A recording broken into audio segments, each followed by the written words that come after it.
Good morning learners, welcome to my YouTube channel study with Gayatri. तो कैसे हैं आप सब लोग? आई होप आप सब बढ़िया होंगे। तो चलिए हम स्टार्ट करते हैं अपनी क्लास बायोलॉजी सब्जेक्ट से। बायोलॉजी सब्जेक्ट एक ऐसा सब्जेक्ट है जो पूरी तरीके से थ्योरेटिकल बेस्ड होता है और थ्योरेटिकल सब्जेक्ट को पढ़ने में हमें होती है बोरियत। तो मैं लेकर आई हूँ आपके लिए कुछ नए तरीके जिससे हमें इसे रटना ना पड़े और हमें पढ़ने में इंटरेस्ट आए। तो मेरा आज का पहला टॉपिक है माइक्रो ऑर्गेनिज्म।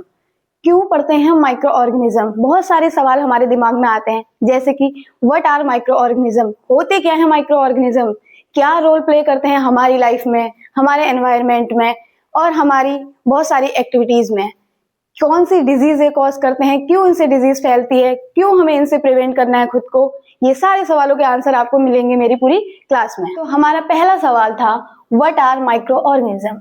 चलिए जानते हैं क्या होते हैं micro organism. Micro organism are also called microbes and these are very tiny micro organism that can not be seen without microscope. हमें इनको देखने के लिए माइक्रोस्कोप की जरूरत पड़ती है क्योंकि हम अपनी नेक्ड आइज से माइक्रोब्स को नहीं देख सकते हैं।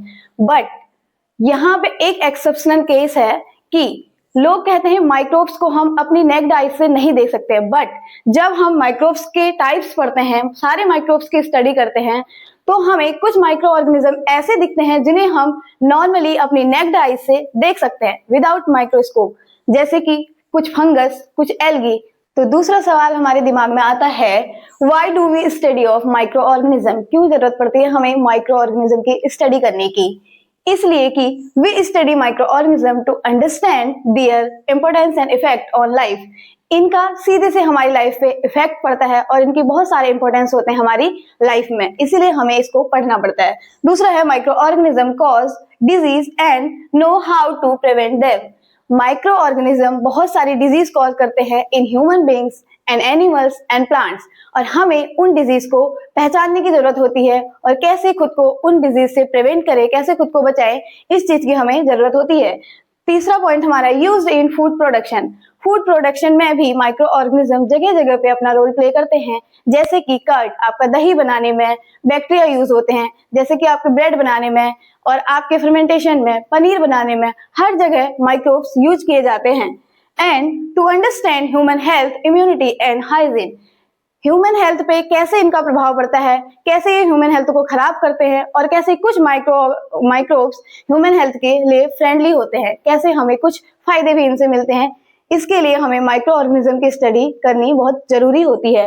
एंड लास्ट है because they can be both useful and harmful. Micro organism सिर्फ बुरे ही नहीं होते या फिर सिर्फ फ्रेंडली ही नहीं होते, हमारी लाइफ में इनके बहुत सारे हार्म्स भी हैं और बहुत सारे फायदे भी हैं। तो चलिए जानते हैं इनके हार्म्स क्या हैं और इनके फायदे क्या हैं। बेनिफिशियल माइक्रो ऑर्गेनिज्म है जैसे कि लैक्टोबैसिलस, ये यूज होता है आपके दूध से दही बनने में। और दूसरा है ईस्ट, ये यूज होता है फर्मेंटेशन में, जिस प्रोसेस से हम अल्कोहल्स भी बनाते हैं। और तीसरा है साइनोबैक्टीरिया, जिन्हें हम ब्लू ग्रीन एल्गी भी बोलते हैं। ये हमारे एनवायरनमेंट में नाइट्रोजन फिक्सेशन का काम करते हैं। और हार्मफुल माइक्रो ऑर्गेनिज्म है साल्मोनेला टाइफी, जो कि नॉर्मली ह्यूमन बींग्स में टाइफॉइड कॉज करता है, एंड विब्रियो कोलेरी, जो कि ह्यूमन बींग्स में कोलेरा डिजीज कॉज करता है, एंड माइक्रोबैक्टीरियम लेप्रे, जो कि लेप्रेसी, कुष्ठ रोग इसको हम जानते हैं, क्षय रोग, उसको कॉज करता है ह्यूमन बींग्स में। एक फ्लो चार्ट बना के मैं आपको यहाँ पे समझा रही हूँ। Useful micro organism used by people, किसके द्वारा यूज किए जाते हैं? पीपल्स, लोगों के द्वारा। किस चीज में? To make food and medicine. And in ecosystem, ecosystem क्या होता है? जिसमें plant, human beings, micro organism सभी आपस में अपने इंटर रिलेशन को शो करते हैं। एंड यूज इन, या फिर किसमें इनका रोल प्ले होता है? Decomposition and to recycle nutrients. अब हम जानते हैं टाइप्स ऑफ माइक्रो ऑर्गेनिज्म। पहला होता है बैक्टीरिया, दूसरा है algae, fungi, protozoa and last है वायरस। वायरस को थोड़ा इनसे अलग फील्ड में रखा जाता है। क्यों? क्योंकि ये non living outside of a host cell, बिना किसी लिविंग होस्ट सेल के इसकी अपनी कोई लाइफ नहीं होती। इसको सरवाइव करने के लिए किसी ना किसी लिविंग सेल की जरूरत होती ही होती है। या तो ये बैक्टीरिया के लिविंग सेल से अपना न्यूट्रिएंट्स लेता है, या एनिमल्स या ह्यूमन बींग्स या फिर किसी प्लांट से। बिना इनके इसकी कोई अपनी लाइफ नहीं होती है, इसलिए इसको थोड़ा अलग कैटेगरी में रखा जाता है।